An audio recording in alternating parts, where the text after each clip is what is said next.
The only thing more stressful than the psychological torment that the town of Silent Hill inflicts are the fierce debates that fans have over which games are the best and which are the worst. And honestly, they're all right. The beauty of the Silent Hill franchise is that it is always an emotional experience first and a mechanical product second. Due to this, each entry hits people in wildly different ways. In my time on YouTube, my favorite experience was doing my Silent Hill retrospectives and seeing people passionately and eloquently defend what I view as the worst games in the series, while doing the reverse for the games that people tend to default to as the best. It's such a diverse audience for a diverse series, which is beautiful. But it does make any notion of a ranking as tricky as convincing a Konami executive not to put Pyramid Head in the next game. Nonetheless, I wanted to give doing a top 10 list a shot now that we have 10 full-length Silent Hill games. Before I do that, I want to encourage everybody watching this video to put their own top 10 lists in the comment section below, and to continue that same spirit of respectful debate that my past videos have generated. And finally, I do have one honorable mention, and I think you guys know what it is before I even say it. Yes, of course, it's PT. The playable teaser for the tragically cancelled Silent Hills, a transcendent work of horror media that continues to inspire countless independent horror games and even major franchises. We all know what Resident Evil Village was trying to do with that fetus monster, I mean, come on. But of course, it's not on the list because it is technically not a full game. And not only that, it's something that's basically impossible for anybody to play, unless you have a PS4 that downloaded it back in the day. Thankfully, I married into one because my wife is a G. Now with that out of the way, here is my personal ranking of the top 10 games in the Silent Hill franchise. Number 10. Silent Hill Homecoming. Homecoming feels like the beginning of a long, painful identity crisis for the Silent Hill franchise. While granted, it does get some of the surface level stuff right, stuff like the art direction, the monster design, level design, and of course the music, it's all negated due to a fundamental misunderstanding of what makes up the soul of a Silent Hill game. Homecoming makes two big offenses in this regard. One is that the game completely messes up the lore. It's not just the Pyramid Head thing, it's the stuff involving the Order cults and their relationship to their god. The second big offense is the combat. In past Silent Hill games, you were encouraged to dodge enemy encounters as much as possible, while saving up what little health and ammunition you had for boss fights. This greatly contributed to feelings of vulnerability and claustrophobia. In Homecoming, being given the ability to aim weapons and dodge enemy attacks takes away from that feeling immensely. That said, there are times when you will have to fight enemies one-on-one without firearms, which you would think would bring back that PS2 era jankiness which inadvertently accentuated the horror. Unfortunately, it feels more like a badly engineered Dark Souls clone where reading and dodging attack patterns becomes more a matter of luck than skill. And before you even start, no, it's not my fault, because I've beaten the Souls games and every time I died in those games, I did something wrong. In Homecoming, it was due to genuinely bad game design. Aside from those two big affronts, the game feels too linear, half of the puzzles weren't very good, and what I found most aggravating were its obvious attempts to try and mimic the plot structure and themes of Silent Hill 2, only to do it in a way that felt underbaked and cliché. Though I admit that if this game had been released as a completely new IP, I would probably say that it's an average horror game, maybe even above average. But because it's titled Silent Hill and fails to maintain what gave the franchise such a positive identity in the first place, it earns its spot at the bottom of my list. Number 9. Silent Hill Origins. Though it contains a lot of the same problems that Homecoming had, it rises up one spot because its offenses in that regard were not as heinous. Most importantly though, Origins does feel like a Silent Hill game. If you love the gameplay loop of the 4 previous games, if you can't get enough of the atmosphere and you're not too concerned about story quality or canonicity, then you're fine. You probably think that Origins is a pretty good game. For myself, the problem is that it feels like a Silent Hill game by obligation, rather than a Silent Hill game by inspiration. It just feels like more of the same, and any attempts to innovate, or at least do something interesting, virtually fall flat. Though they tried to improve the survival horror gameplay by including objects in the environment that could be used as melee weapons, as well as a weapon durability function, it all fails because there are too many weapons that you can find and carry, and the durability for each of them is too extensive. The mirror world could have been a cool, innovative mechanic, but its potential doesn't feel as exploited as it should have been. My biggest issue, however, is that the story doesn't really seem to have any point. Yeah, it explores what happened leading up to Silent Hill 1, but it just tells us stuff that we already knew. Yeah, the main character has a tragic backstory, but any emotional weight it could have had is sacrificed because the focus is constantly on the stuff involving the town and the cult. With all this said, I'm hesitant to criticize the game too much, because the developers had basically no time to make this game and had to radically alter their approach mid-development. The fact that it turned out as well as it did is a borderline miracle. If they had more time to flesh out the story and add in a couple of new gameplay mechanics that work, Origins could have easily been around the midpoint of this list. But in its unfinished state, it never becomes more than the ghost of the Silent Hill game it wanted to be. Number 8. Silent Hill Downpour. This game gets so close to being good for me. It fixes all the problems I had with Homecoming and Origins regarding combat. Its story is genuinely interesting, with a mystery that kept me locked in until the end. Plus, on the technical side, the game sounds pretty good, which is significant because this is the one Silent Hill game that didn't feature the iconic Akira Yamaoka doing the sound design. It also looks nice for a game released in 2012. And plus, it also brings back some of the fixed camera angles which are integral to a lot of people's appreciation of the original games. Despite all of this, Downpour ends up near the bottom of the list because for everything it does very right, there's something that it does very wrong.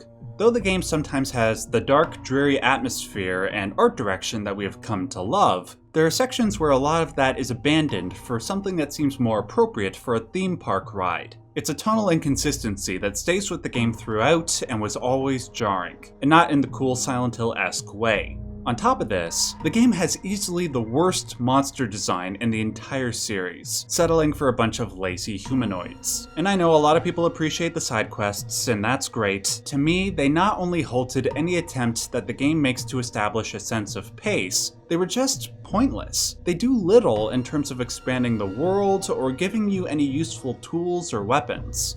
That said, there is a lot of classic Silent Hill gameplay that is revived here. The puzzles, the exploration, and the combat are all pretty solid. Easily the best from the post-Team Silent, pre-modern Silent Hill era. If you're able to ignore the issues I had with tone and pace, then you could probably have a good time with Downpour. For me, it just lacked cohesion. Number 7. Silent Hill Shattered Memories.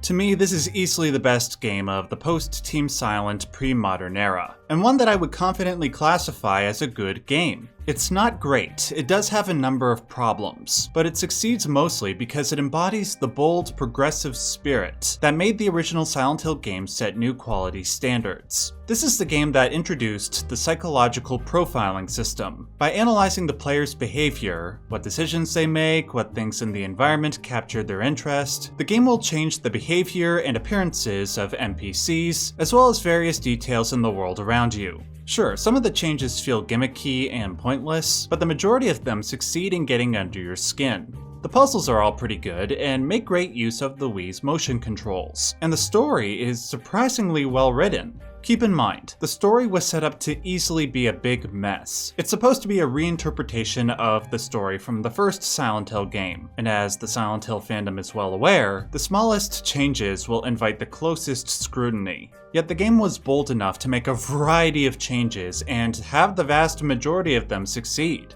That said, bold experimentation almost always results in at least a few stumbles. First of all, the choice to not have any combat in the game and replace them with chase sequences was a mistake in my opinion. Replacing the rust and blood of the other world with ice and snow isn't scary, especially to my Canadian ass. And though the idea of having the shape of the monsters change in accordance with player behavior is brilliant, the idea was clearly too progressive for its time. The technology just wasn't there. Still better than what we got in Downpour though. These, along with a few other minor issues, drag the game down to the 7th spot. But I do think the game is interesting and unique enough that every Silent Hill fan, nay every horror fan, should try it out at least once. I think you will be pleasantly surprised. Number 6. Silent Hill F. Here we have the most recent entry in the Silent Hill franchise. Like with Shattered Memories, I respect Silent Hill F's attempts to evolve the standard formula, and generally speaking, the innovation worked for me overall. But honestly, I didn't love it as much as I was expecting to. There are some serious problems with the gameplay and the story that, frankly, I think are terrible. Part of the problem is that for 2 years, I was bombarded with messages from people telling me that the guy writing Silent Hill F, Ryukishi07, was responsible for some of the greatest works of horror. And then when I actually got around to reading his When They Cry series, I wasn't prepared for how right everybody was. Though I think Silent Hill F's story is good overall, it never reaches the brilliance or emotional depth of his previous work. And a few of the narrative choices, in my opinion, are just genuinely baffling. Plus, like everybody else, I do not like the way combat is handled in the second half of the game. Not because I personally found it difficult, it just felt mechanically unpolished and unfun. Not to mention the fact that going up against hordes of enemies feels extremely out of place in a Silent Hill game. But unlike a lot of people, I actually really liked the combat in the first half. It brought back that claustrophobic vulnerability that made the combat in the original Silent Hill games unintentionally great. The puzzles are all very good, the environments, art direction, and graphical fidelity are generally top-notch, and the parts of the story that worked really worked for me. I found that the 4 main characters of the game had some of the most relatable backstories, which made their struggles all the more horrifying and heartbreaking. Is it worthy of the widespread praise that critics have given it? No. But is it worthy of the deep scorn and derision that portions of the fanbase have thrown at it? Absolutely not. It's a good game overall, but it does have a decent amount of wasted potential. Number 5. Silent Hill 4: The Room. The biggest struggle I had in putting this list together is figuring out whether I like Silent Hill 4 more than Silent Hill F. In both cases, I have a hard time going back and playing both of them because their second halves just have so many problems. Where Silent Hill F had problems with the endless combat encounters, Silent Hill 4 has the escort mission taking you back through all the same levels from the first half, both carrying equivalent levels of tedium. In both cases, I found that their attempts at innovation succeeded and failed at roughly the same level. What edged Silent Hill 4 ahead for me, though, is that it just got closer to that classic Silent Hill feel than F did. I don't know whether it's the hammy acting or the unreasonably gorgeous graphics despite being on the PS2, it just has that secret sauce that was impossible to replicate once Team Silent disbanded. Obviously, in my opinion, the best part of the game is Walter Sullivan. Anytime this guy shows up, the game is terrifying, period. The switching between the apartment as the main hub and the other world, as well as the shift between first-person and third-person view during the switch, was a bold yet successful take on the established formula. The monster design is some of the best in the series. The puzzles are all great, save for the one in the water tower, but that's just me. The story is generally good with some great callbacks to previous games, and it also features some of my favorite music in the entire franchise. Though I don't always enjoy playing Silent Hill 4, I respect the hell out of almost everything else about it. Number 4. Silent Hill 2 Remake.